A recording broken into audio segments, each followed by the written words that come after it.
Dalton Knerrer. I am, as you said, a second-year master's student. And I'm going to take a little twist on what we have been talking about. And I'm going to start thinking a little more about what we got from last year. So we have Devin setting up a precursor, so that way we're not worried about those weeds out in that field. What we're worried about is just increasing our yield at that point. So then we move on to Sam and Miranda, helping us pick out our best hybrids for our management practices. Then we move to this afternoon session, or late morning session. Dr. Sybil's got me a little confused about that. But you have Jared and Gabby working on where are we going to place our fertilizer and how we're going to use that to increase our nutrient use efficiency. All of this comes to bring us higher yields. But what comes with higher yields? That's a question. You guys can answer. Come on. More residue. You know, and some of you guys might like to call that trash. In academia, we have to call that stover. But let's meet in the middle. We're just going to keep it called residue. So if we actually numerically value this, plot it out here, we see we got grain yield on our y-axis. We got stover biomass. There's the academia coming out. Stover biomass on the x-axis. And we see that we have a positive correlation between bushel and increased stover. If we actually numerically value this, every bushel we increase is 44 more pounds of residue out there. So let's actually take a look at some grain yields and how much residue that actually is. Starting at 180 bushel an acre, that is almost 4 tons of residue that's going to be left out in that field at the end of the year. 250 bushel an acre, that's going to be 5.5 tons of residue. 300 bushel an acre, 6.6 tons of residue left out in that field. And then that new world record we saw last year, if you believe it, 624 bushel an acre. That is 13.6 tons of residue that we are leaving out in that field per acre.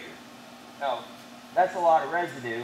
That's where, you know, I think a little bit of trash. I mean, we got a lot to deal with out there. You're going to have complications planting. It's a world of hurt. But you think about all this nutrition you put into that corn over the year. And what we actually see is there's nutrition that we're leaving in that residue.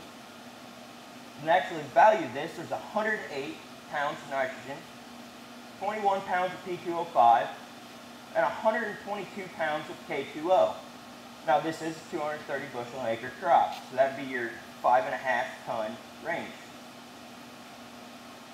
Let's up the ante though.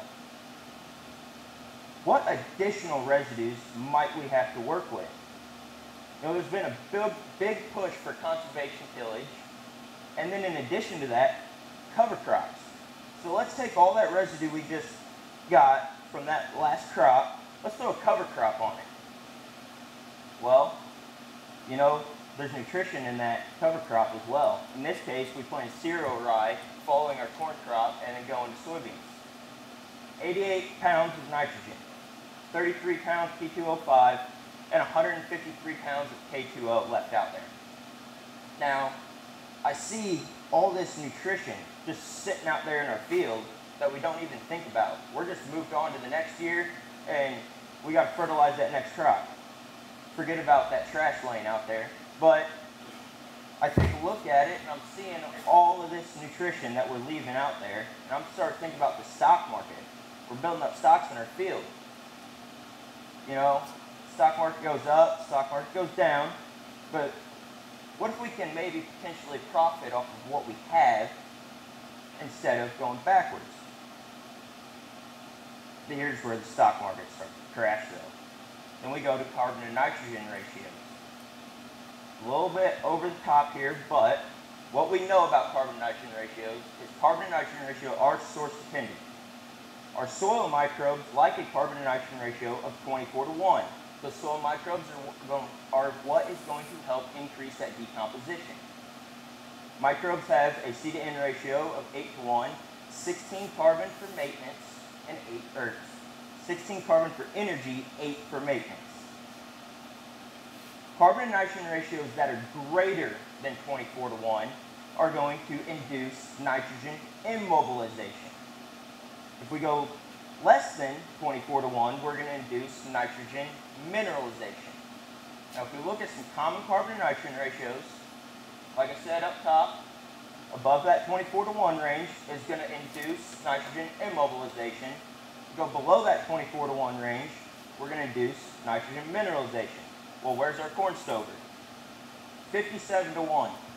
That is over double what the soil microbes prefer. How about we throw that rye cover crop on there? 26:1. That's not that bad, but it's still higher than our 24:1. Now, throw those two together, we're going to be somewhere in the middle there. Still above what we want. So I see this, and I'm watching the stock market go down. But as we tend to think sometimes, you know, stocks go up, they go down, but there's not just a full plummet in today's world. Let's say that. It has happened. But today's world, we don't see that.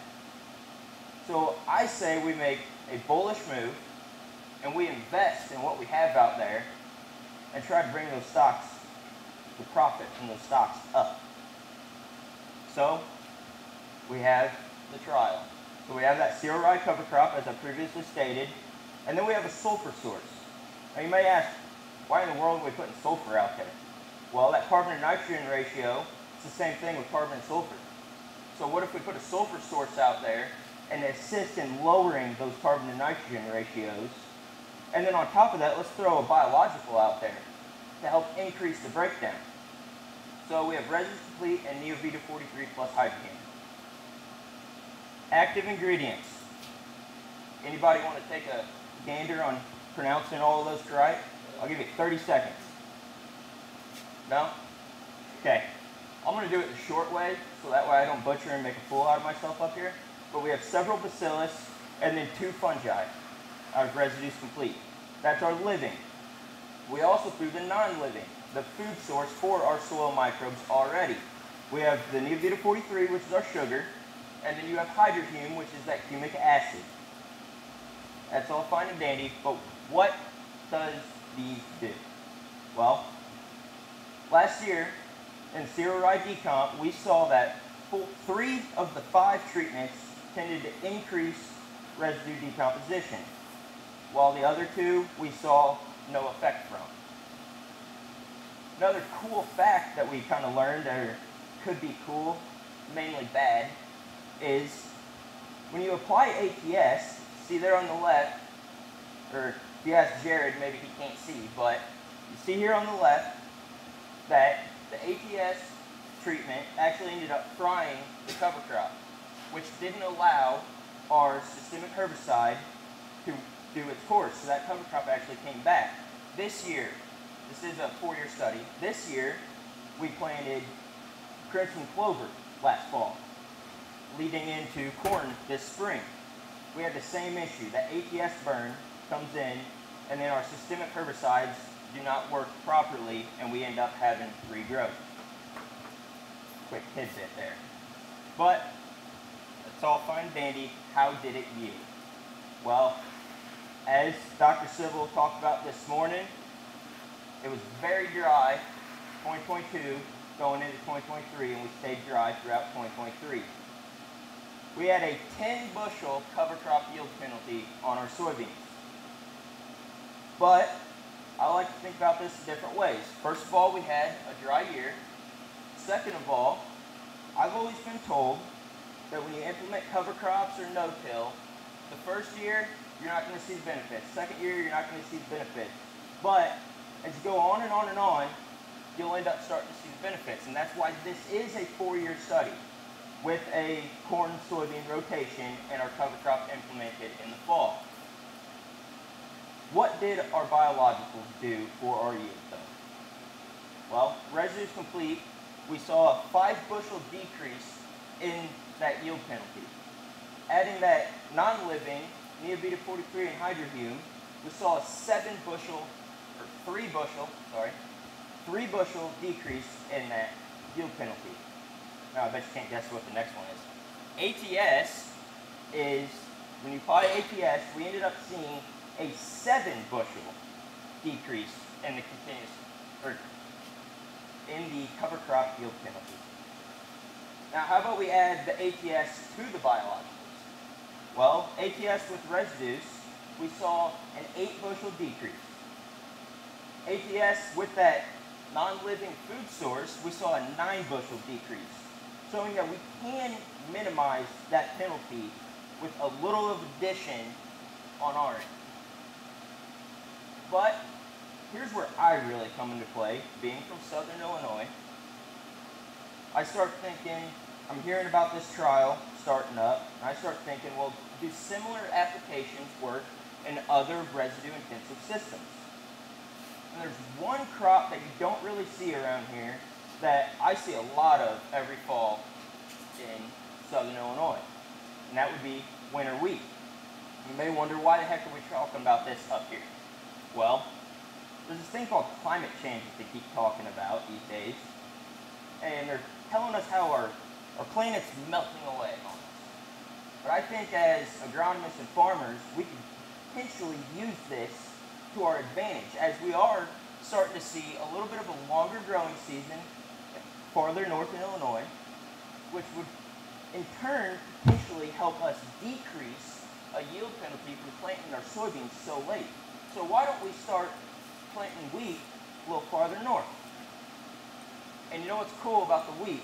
Just like the corn silver, just like the cereal rye, there's nutritional value that we are leaving out there behind. 17 pounds of nitrogen, 2 pounds of P2O5, and 43 pounds of K2O. Now this is data actually from our wheat that we grew last year. 100 bushel an acre wheat, that was about 2 tons of residue an acre. So I see this, I start thinking about that stock market going up again, but then, just like everything else, we have carbon and nitrogen ratios. Didn't notice earlier, our wheat is at 80 to 1 on carbon nitrogen ratio. That is over triple what the soil microbes like. That's a pretty hard challenge if you ask me. And I'm seeing the stock market just dropping through the floor. But can we make another bullish move and end up increasing instead of decreasing? Well, this time we have 2 living microbe sources, residues complete, residues wettable solid, and then instead of ATS this time we decided to use AMS. And then we also added the AMS plus NIS. So our non-ionic surfactant in this case, we're looking to increase the spread, hopefully potentially increase our colonization across the wheat residue instead of just concentrated where those droplets may have hit. Now I got a little double or nothing on you. This one gets harder though. I'll give you a minute this time if anybody can pronounce all those right. No takers? Everybody too chicken today? Or is it too late in the afternoon, everybody's getting too tired? So what we see here actually is same residues complete we saw earlier. Residues wettable solid is obviously a solid formulation, and we do not have the bacillus flagellans in that, and the trichoderma fungi is a different fungi between products. But again, what did this actually do? Well, we saw that every single treatment we applied increased the decomposition of the wheat straw over last year. Now, AMS, you might see, I skipped that on the last side, but AMS, you might see at the bottom, applied at 17 pounds per acre. Not 17 pounds per 100 gallon. This is spray grade AMS. That is a hot rate. It's a 5x rate actually, if you want to get into the math of it. What we are looking at here is this 4 pounds of sulfur that you see down there on the bottom of the stream. That is that sulfur source coming back into play. This year we are looking at this as a spray rate of AMS as well, so you might want to stay tuned if you want to see that. What did it yield though? That's our whole thing. We had a little over 1.5 bushel increase from that residues complete. Residues wettable solid, we had a 0.5 bushel increase. Add that AMS, we see a 2.2 bushel increase just from AMS applied on our wheat residue. Residues complete plus the AMS, we see a 2 bushel increase. Then residues wettable solid plus that AMS, we see a 4 bushel increase. Now what about that NIS addition with that AMS? We see that it really didn't have an effect. It actually brought that AMS back a little bit. Well, not sure. Weird year. We're moving on. We're going to keep looking at it, see if it was a factor of the year or if it's just too much spread, not enough colonization of the microbes. So, what did we see here though? The benefits of sulfur with a biological product were formulation dependent in this case, as we had a 2 bushel increase, but then we had that 4 bushel increase. And also, that addition to that NIS provided no additional advantage in 2023. I want to be specific about that, 2023. Might be different in a different year. So, what do we know today? Well, we know that grain yield and decomposition tend to increase with the application of the biologicals. In addition to that, an additive effect between the biologicals and sulfur source show that potential for applying them together and increasing yield. With that, I'll take any questions.